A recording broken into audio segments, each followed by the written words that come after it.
बिस्मिल्लाहिर्रहमानिर्रहीम अस्सलामुअलैकुम। मैं हूं सिकंदर हैदर और आप देख रहे हैं इलेक्ट्रिकल उर्दू ट्यूटोरियल्स चैनल। दोस्तों, आज की वीडियो में हम वोल्टेज ड्रॉप को सिंपल मेथड के साथ कैलकुलेट करना सीखेंगे।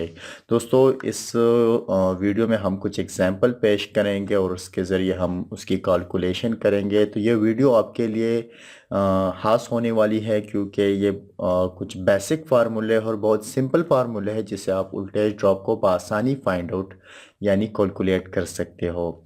दोस्तों, सबसे पहले यहाँ पर मैंने एग्जांपल दिया है एक मोटर वाइंडिंग का, यानी अगर मोटर वाइंडिंग की रेजिस्टेंस आपके पास 0.06 ओहम है यहाँ पर, ठीक है। अगर आपके पास एक मोटर की रेजिस्टेंस 0.06 ओहम है और ये मोटर आपके साथ 60 एम्पेयर करंट ले रहा है, तो आप वोल्टेज ड्रॉप को कैसे फाइंड आउट कर सकते हो? कैसे आप फाइंड आउट कर सकते हो कि इस मोटर की वाइंडिंग में कितना वोल्टेज ड्रॉप होता है?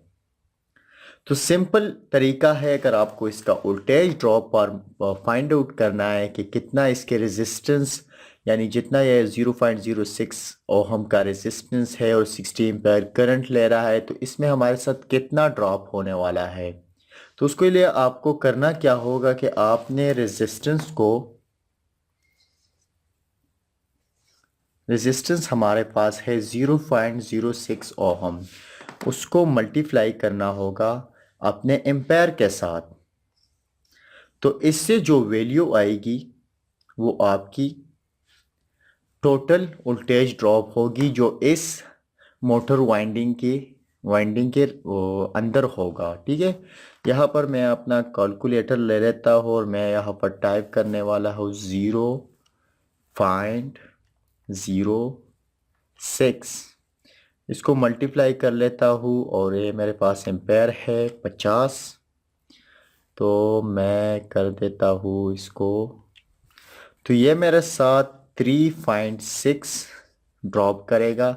अगर कोई ऐसा मोटर होगा जिसकी वाइंडिंग की रेजिस्टेंस होगी 0.06 ओहम और वो एम्पेयर ले रहा है 60, तो उसके अंदर जितना भी वोल्टेज ड्रॉप होगा वो होगा 3.6 वोल्ट।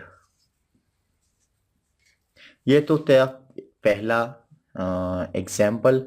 अब चलते हैं दूसरे एग्जाम्पल की तरफ।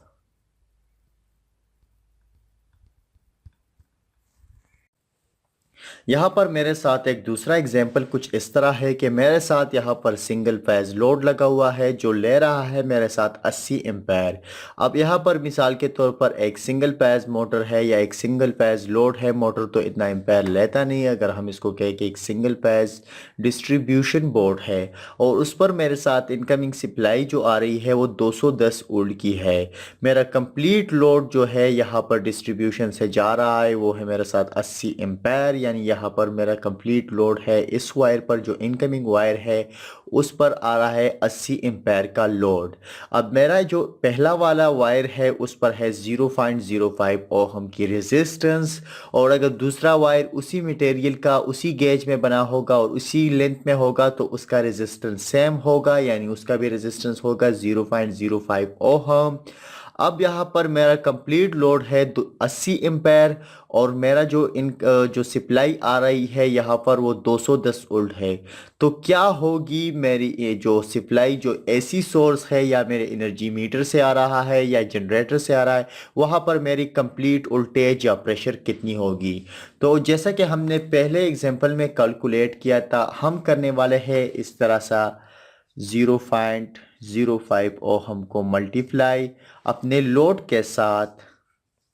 तो मेरे साथ अगर मैं 0.05 को मल्टीप्लाई करता हूँ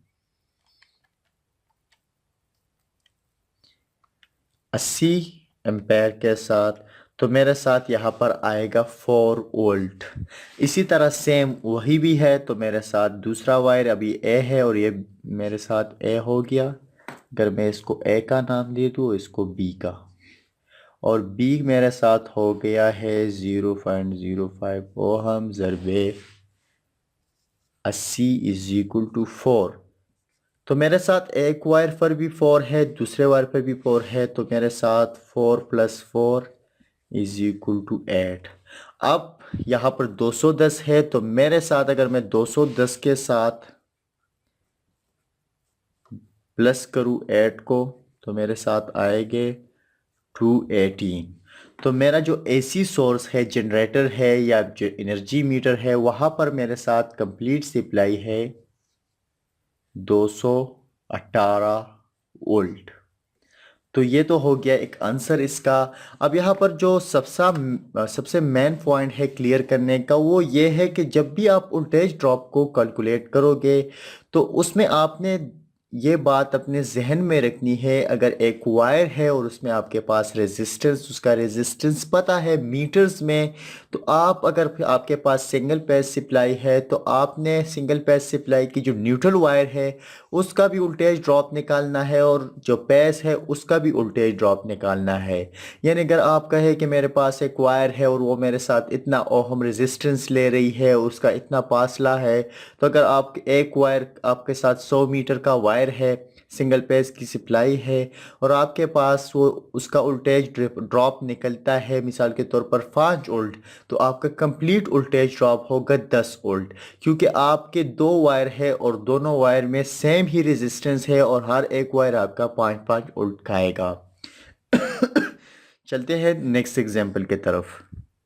अब यहाँ पर एक दूसरा एग्जाम्पल है। इस एग्जाम्पल में क्या होने वाला है कि हमारे साथ एक सिंगल पैच सप्लाई का सोर्स है और यहाँ पर एक डिस्ट्रीब्यूशन बोर्ड लगा हुआ है। इस डिस्ट्रीब्यूशन बोर्ड का कंप्लीट लोड जो है वो है 15 एम्पेयर और इस पर इनकमिंग सप्लाई है वो 215 वोल्ट की है। लेंथ जो है, अगर हमारे साथ एसी सोर्स का लेंथ है, यहाँ पर कोई जनरेटर है या एनर्जी मीटर है, तो इससे हमारा लेंथ जो है डीबी के तकरीबन 182 मीटर है। 182 मीटर का फासला है एसी सोर्स टू डीबी। और जो वायर लगा हुआ है वो है 4 mm का। अब 4 mm का वायर लगा हुआ है, 182 मीटर का फासला है, यहाँ पर 215 वोल्ट है, 15 एम्पेयर है, और हमारे साथ जो सोर्स है वहाँ पर कितना वोल्ट होगा ये फाइंड आउट करना है। तो ये फाइंड आउट करने के लिए अगर हमारे साथ 4 mm का वायर है, तो 4 mm के वायर का जो रेजिस्टेंस है वो है मेरे पास 91 मीटर के लिए 0.34 ओहम। यानी 91 मीटर पर हमारे साथ एक 4 mm के वायर का रेजिस्टेंस है वो है 0.34 ओहम। अब ये जस्ट एक एग्जांपल है, इसका रेजिस्टेंस चेंज हो सकता है, वो मटेरियल पर डिपेंड करता है, क्वालिटी पर डिपेंड करता है। ठीक है, तो हमारे पास 182 मीटर का फासला है, इसलिए अगर एक वायर 182 मीटर का है तो दूसरा भी 182 मीटर का होगा। तो सिंपली हम 182 ज़रबे 2 करेंगे। अब अगर 182 ज़रबे 2 हम करते हैं तो हमारे साथ क्या कर आने वाला है, इसको हम मल्टीप्लाई कर देंगे। सॉरी, मैंने गलती कर ली, यहाँ पर सिर्फ 2 चाहिए। तो मेरे पास जो कंप्लीट लेंथ है वो है 364 मीटर। ठीक है, अब ये 364 मीटर है, तो यह हमारे साथ तकरीबन 364 मीटर है। तो इसके लिए हमें करना क्या है, अगर हमारे साथ 91 मीटर के लिए 0.34 ओहम है, यानी अगर हम इसको मल्टीप्लाई करेंगे 91 ओहम के साथ, तो ये हमारे साथ 4 आने वाला है क्योंकि 4 हिस्सों में है। ठीक है, अब हमने करना क्या है कि 0.34 ओहम को 4 के साथ मल्टीप्लाई करना है। अगर हम इसको 4 के साथ मल्टीप्लाई करते हैं 0.34 ओहम, तो हमारे साथ आंसर आने वाला है 1.36। ये मेरे पास है 1.36 ओहम का रेजिस्टेंस इस पूरे केबल में, पहले वाले में भी और दूसरे वाले में भी। ठीक है, तो इन दोनों केबल का रेजिस्टेंस मेरे साथ आएगा 1.36। अब सिंपली हमने करना क्या है कि हमारे साथ एम्पेयर कितना है, एम्पेयर है 15, तो 15 के साथ हमने मल्टीप्लाई करना है 1.36। ठीक है, तो अगर हम इसके साथ 1.36 15 को मल्टीप्लाई करते हैं 15 को, तो ये हमारे साथ आएगा 20.4। तो हमारे साथ जो इनकमिंग सप्लाई है वो है 215। तो अगर हम इसके साथ 215 को प्लस करते हैं तो ये हमारे साथ आएगा 235.4। यहाँ पे मैं कर भी देता हूँ।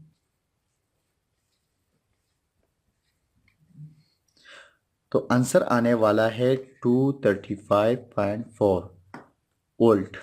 तो इस एसी सोर्स पर हमारे साथ जो सप्लाई होगी, वोल्टेज होगा, प्रेशर होगा, वो कितना होगा? 235.4 वोल्ट। सॉरी, 0.4 हो गया, ठीक है। तो हमारे साथ कंप्लीट यहाँ पर वोल्ट होगा 235 वोल्ट, ठीक है। और यहाँ पर मेरे साथ कितना है? 215 वोल्ट। तो इस तरह से हम किसी केबल का वोल्टेज ड्रॉप भी फाइंड आउट कर सकते हैं। लेकिन वोल्टेज ड्रॉप तभी फाइंड होगा एक केबल का जब आप उस केबल के 100 मीटर पे या 100 गज के फासले में जितना भी रेजिस्टेंस होगा 50 मीटर पे, तो आपको अगर उसका रेजिस्टेंस मालूम होगा कि कितना रेजिस्टेंस रखता है कितने फासले पर एक केबल, तभी आप उसका जो वोल्टेज ड्रॉप है वो निकाल सकते हैं कि कितने केबल में कितना वोल्टेज ड्रॉप होगा। दोस्तों, यहाँ पर मैं आपके साथ क्लियर करना चाहता हूँ कि हर एक केबल का एक अपना वोल्टेज ड्रॉप होता है और हर एक कंपनी अपने केबल का जब डिज़ाइन करती है और उसको बनाती है तो उसके साथ वो एक चार्ट प्रोवाइड करती है जिसमें उसने पूरी डिटेल्स लिखी होती है कि ये 100 मीटर पर या 1000 मीटर पर कितना रेजिस्टेंस रखती है। अगर आपके पास एक केबल की रेजिस्टेंस होती है तो आप आसानी से वोल्टेज ड्रॉप को इस बार मूल्यों के ज़रिए फाइंड आउट कर सकते हो। ये बहुत ही सिंपल है। वोल्टेज ड्रॉप का एक अपना परसेंटेज होता है। जैसे कि अगर 2.5 परसेंटेज आपके पास अवेलेबल है, 3% आपके पास अवेलेबल है, 4% आपके पास अवेलेबल है। मिसाल के तौर पर आपको एक बंदा कह रहा है कि आप यहाँ पर वायरिंग कीजिए, आप यहाँ पर कोई कनेक्शन कीजिए, लेकिन आपका वोल्टेज ड्राइव 2.5% से ज़्यादा नहीं होना चाहिए या 3% से ज़्यादा नहीं होना चाहिए या 4% से ज़्यादा नहीं होना चाहिए। तो जैसा कि पहले के कैलकुलेशन में हमने फाइंड आउट किया कि कैसे हमने वोल्ट निकालना है कि कितना वोल्ट ड्रॉप हो रहा है। अब अगर आपको एक बंदा कह रहा है कि 2.5% से आपका वोल्टेज ड्रॉप ज़्यादा नहीं होना चाहिए, आपको ऐसा वायर लगाना है कि 2.5% से ज़्यादा ड्रॉप नहीं होना चाहिए। मिसाल के तौर पर आपके पास है 220 वोल्ट की सप्लाई और आपकी कंप्लीट वोल्टेज ड्रॉप हो रही है तकरीबन 10 वोल्ट, ठीक है। और आपको बंदा कह रहा है कि आपका परसेंटेज क्या है? 2.5, यानी 2.5 से ज़्यादा नहीं होना चाहिए। तो आप ये परसेंटेज कैसे निकालेंगे? सिंपल सा तरीका है। आपने करना क्या है कि यही 220 है, आपने ज़रब लगाना है, लेकिन इससे पहले ब्रैकेट और 2.5 तकसीम 100 यानी परसेंटेज लगाना है, ठीक है। अब ये परसेंटेज निकालने से पहले आपको करना क्या है? सिंपली आपने परसेंटेज को करना है। अब मेरे पास क्या है? 2.5 मेरा परसेंट है, तो मैं से 2.5, तो मुझे इसको करना क्या है? डिवाइड करना है। और इसको 100 के साथ डिवाइड करने के बाद मुझे इसको मल्टीप्लाई करना है 220 के साथ। तो मेरा जो वोल्ट निकल आएगा 2.5% 220 का, वो क्या होगा? 5.5 वोल्ट। अब अगर मेरे साथ 10 वोल्ट ड्रॉप हो रहे हैं और यहाँ पर मेरा जो अवेलेबल वोल्टेज ड्रॉप है वो है 5.5 वोल्ट, ठीक है। ये मेरे साथ 5.5 वोल्ट का ड्रॉप हो रहा है, तो फिर ये ज़्यादा हो गया। क्यों ज़्यादा हो गया? यहाँ पर मुझे 2.5% दिया हुआ है, वहाँ पर मेरे साथ क्या है? 10 वोल्ट का ड्रॉप हो रहा है, तो 10 वोल्ट ज़्यादा है इस 5.5 वोल्ट से, ठीक है। तो मुझे क्या करना होगा? वायर का साइज़ ज़्यादा करना होगा, यानी वायर का जो गेज है वो बढ़ाना होगा। अब यहाँ पर अगर मैं आता हूँ 3% के ऊपर, तो 3% अगर मैं निकालूंगा तो वो क्या होगा? अगर कोई बंदा कहता है कि वही 3% निकालना है, 3% से ज़्यादा ड्रॉप नहीं होना चाहिए, तो मुझे क्या करना होगा? अभी मैं क्या करने वाला हूँ, 3 को करूँगा डिवाइड और उसको साथ 100 के साथ करूँगा और फिर मैं से मल्टीप्लाई करूँगा 220 के साथ। तो ये मेरे पास 6.6 उल्ट है। ठीक है, ठीक है, तो ये 6.6 उल्ट आ गया। इसी तरह अगर मैं 4% का करूँगा और ये हो गया मेरे साथ 220, तो ये मेरे साथ 8.8 उल्ट आ गया। ठीक है, तो इन तीनों केस में मेरे साथ जो उल्टेज ड्रॉप है वो कम है और वहाँ पर मेरा उल्टेज ड्रॉप ज़्यादा है। तो इस केस में मैं वो वायर लगाने वाला नहीं हूँ। अगर यहाँ पर मेरे साथ 220 के बजाय 215 आ रहे हैं और इन वहाँ पर वोल्टेज ड्रॉप जो हो रहा है, इनकमिंग सप्लाई 220 है, यहाँ पर 215 है, तो फिर मेरे साथ ये जो 2.5% अगर मुझे कोई कह रहा है कि 2.5% से ज़्यादा नहीं होना चाहिए, तब मेरे लिए वही वायर बिल्कुल सूटेबल होगा। 2.5% अच्छा होगा क्योंकि यहाँ पर मुझे 215 वोल्ट मिल रहे हैं और मेरा जो ड्रॉप होगा वो है 5.5 वोल्ट, यानी ये ड्रॉप कम हो रहा है। उसी केस में यहाँ पर भी अगर 3% होगा तो और भी बेहतर होगा, 4% होगा तो और भी मेरा वायर बेहतर होगा। ठीक है, तो आपने एक ऐसा वायर सेलेक्ट करना है जिसमें ड्रॉप परसेंटेज के हवाले से कम हो। यानी अगर बंदा कहता है कि भाई 4% से ज़्यादा नहीं होना चाहिए, तो एक ऐसा वायर सेलेक्ट करना है जो जिसमें 4% से ज़्यादा ड्रॉप ना हो। और जो ड्रॉप का फाइंड आउट करना है तो वो केबल के साइज पर डिपेंड करता है। दूसरी बात कि केबल किस मटेरियल से बना होता है, तो वो सारी चीज़ें कंपनी प्रोवाइड करती है। हर एक कंपनी अपने केबल का एम्पेयर यानी लोड उठाने की वो शरह वो भी प्रोवाइड करती है और उसकी रेजिस्टेंस भी प्रोवाइड करती है। कुछ कंपनियां 100 मीटर के फासले पर प्रोवाइड करती है, कुछ हज़ार, ज़्यादातर 1000 मीटर के फासले पर केबल में जितना रेजिस्टेंस होता है वो प्रोवाइड करती है। ठीक है, तो इसी के साथ ही आज की वीडियो ट्यूटोरियल ख़त्म होती है। मज़ीद ट्यूटोरियल के लिए हमारे यूट्यूब चैनल को सब्सक्राइब कीजिए, हमारी वीडियो को लाइक और शेयर करना ना भूलिएगा और अपने जो क्वेश्चन है आप नीचे कमेंट सेक्शन में लिख सकते हैं। इंशाल्लाह हम कोशिश करेंगे आपके कमेंट्स का जवाब देने की। अल्लाह हाफिज़।